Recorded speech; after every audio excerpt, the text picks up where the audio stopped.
오늘은 원래 이전 30년 전쟁에 대해 말해야 하지만 한국의 환율이 너무 상승하여 30년 전쟁은 잠시 뒤로 미뤄두고 오늘은 환율에 대해 이야기해보겠습니다.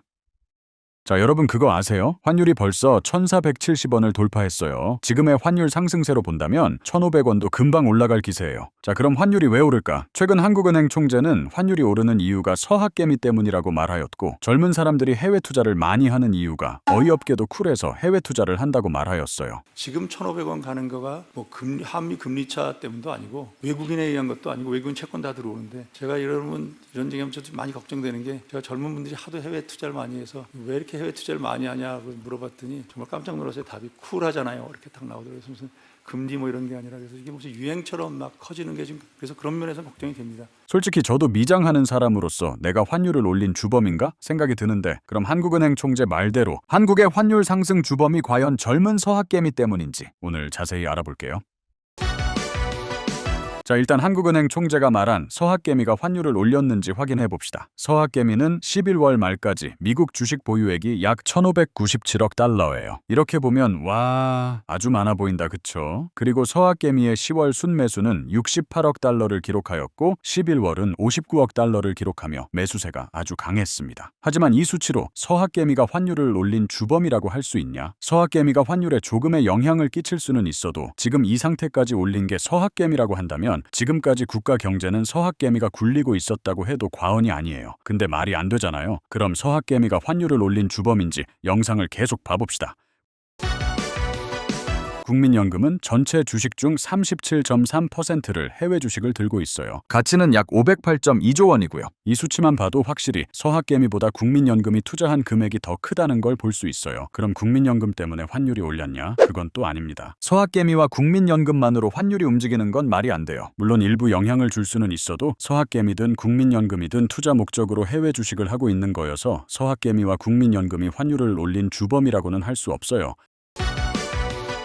한국과 미국의 기준금리는 12월 12일 기준 약 1.25% 차이가 나고 있습니다. 한국은 2.5%, 미국 3.75%입니다. 한국과 미국의 금리가 차이난 기간도 짧은 기간 동안 차이나면 맞출 가능성이라도 있지만, 한국과 미국의 금리 차는 2022년 7월부터 차이가 나기 시작하여 41개월 동안 계속 차이가 나고 있어요. 그리고 아까 한국과 미국의 금리 차가 1.25% 차이 난다고 했잖아요. 이 1.25% 차이도 미국이 금리를 인하해서 좁혀진 거지, 한국은 금리를 동결시키기만 했어요. 지금과 같은 한국과 미국의 장기간 금리 차이는 한국에 부정적인 영향을 줄 수 있어요. 일단 미국 금리가 한국 금리보다 높으면 투자자들은 더 높은 수익을 만들기 위해 한국의 투자 자금을 줄이고 미국으로 이동할 가능성이 높습니다. 이건 경제에도 타격을 줄 수 있어요. 그럼 해외 투자자도 한국에 투자할 장점이 사라져 투자를 줄일 수 있고요. 한국과 미국의 금리 차이는 환율에도 영향을 끼칠 수 있습니다. 금리 차이는 미국의 달러 강세가 보이면 원화는 약세가 됩니다. 그리고 한국은 수입 의존도가 높아 수입 물가 상승도 유발해 인플레이션을 촉진시킬 수도 있고요. 여러분들이 구매하는 소고기, 밀, 원유 등 해외에서 넘어오는 건 모두 가격이 오를 수도 있어요. 그럼 한국이 금리를 높여서 미국 금리와 같게 하면 되는 거 아닌가요? 라고 할 수 있지만, 한국의 가계대출은 지금 엄청나게 많은 상태입니다. 이 상태에서 금리를 올리게 되면 이자도 같이 올라가고, 그럼 버티지 못할 사람이 많아 과감하게 금리 인상을 하지 못하고 있을 것으로 예상돼요.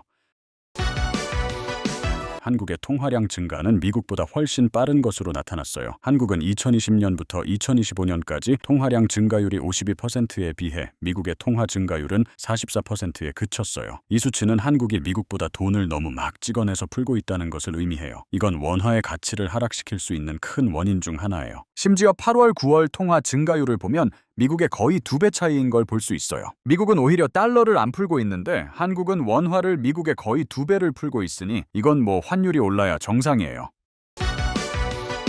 한국의 최저임금 상승도 환율에 영향을 줄 수 있습니다. 한국의 최저임금은 2020년 8,590원에서 2026년 1,320원가량 올랐어요. 그럼 최저임금 인상이 왜 환율 상승에 영향을 줄 수 있는지 한번 알아봅시다. 최저임금 인상은 결국에는 노동 비용을 증가시켜 기업들의 생산 비용을 높이는 원인이 될 수 있어요. 그럼 자연스럽게 물가가 상승하며 원화가 약화되어 환율 상승의 원인이 될 수 있고요. 이렇게 계속 최저임금을 높일 경우 환율과 물가 상승은 멈추지 않을 것으로 예측돼요. 그리고 최저임금에 대해 재미있는 거 하나 알려드리자면 대한민국은 원으로 봤을 때는 최저임금이 상승한 것으로 보이지만 달러로 본다면 동결된 것처럼 보입니다. 2018년 당시 최저임금이 달러로 계산해보면 7달러였고 지금인 2025년 최저임금을 달러로 계산하면 7달러가 나오게 됩니다. 참 재밌죠?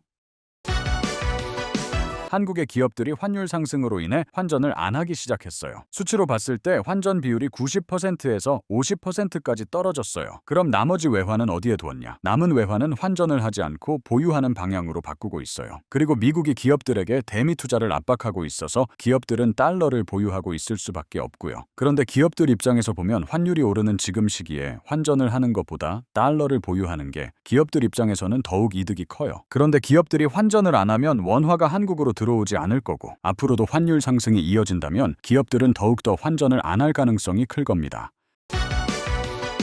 트럼프 미 대통령은 대통령에 당선되고 전 세계에 상호 관세를 부과했어요. 이 관세는 한국도 피해갈 수 없었어요. 하지만 한국은 협상을 통해 기존 상호 관세를 25%에서 15%로 인하하였고 미국의 대규모 투자를 약속하게 됩니다. 한국의 협상은 미국 투자 3,500억 달러와 에너지 구매 1,000억 달러로 협상이 됐어요. 트럼프의 관세 15%와 한국의 관세 협상안은 환율에 충분히 영향을 끼쳤습니다. 한국은 3,500억 달러 투자도 타격이 있지만 대부분 수입을 하는 입장에서 관세 15%도 충분히 환율에 영향을 갈 수밖에 없었거든요. 하지만 트럼프의 정책은 달러 약세를 의도하고 있습니다. 근데 달러 인덱스를 보면 달러가 약세하고 있는데 원달러 환율이 상승하는 건 아주 심각한 문제예요. 달러 인덱스 약세를 보이고 있음에도 원달러 환율은 계속 상승하고 있다는 건 달러가 하락하는 속도보다 원화 가치가 더 빠르게 하락하고 있음을 보여주죠. 자, 이렇게 보면 환율이 왜 오르는지 대략은 알겠죠? 그리고 이렇게 계속 환율이 올라가면 물가도 계속 같이 올라갈 수도 있어요. 지금도 체감이 되겠지만 물가가 조금씩 위로 올라오고 있고요. 이게 지속되면 위험한 게 환율과 물가가 계속 오르면 나중에는 서민들의 소비가 줄어 대한민국 경제에 큰 타격으로 올 수도 있어요. 이러면 나중에 기업들도 동시에 타격이 가서 일자리를 축소할 수도 있고요. 이러면 경제 침체 가능성도 높아져요. 나중에 참 위험하겠죠? 그럼 이렇게 오늘 영상을 보면 환율이 오른 주범이 서학개미 때문이다. 이건 일부는 말이 되지만 전체적으로는 그저 일부에 불과한 걸 볼 수 있습니다. 그럼 영상을 마무리하기 전에 환율 상승은 서학개미 때문이라고 말한 한국은행 총재님. 한마디 하자면 총재님도 해외 투자 40억 하시고 자식들 20억으로 미국 유학 보내셨는데 혹시 총재님도 쿨하신 겁니까?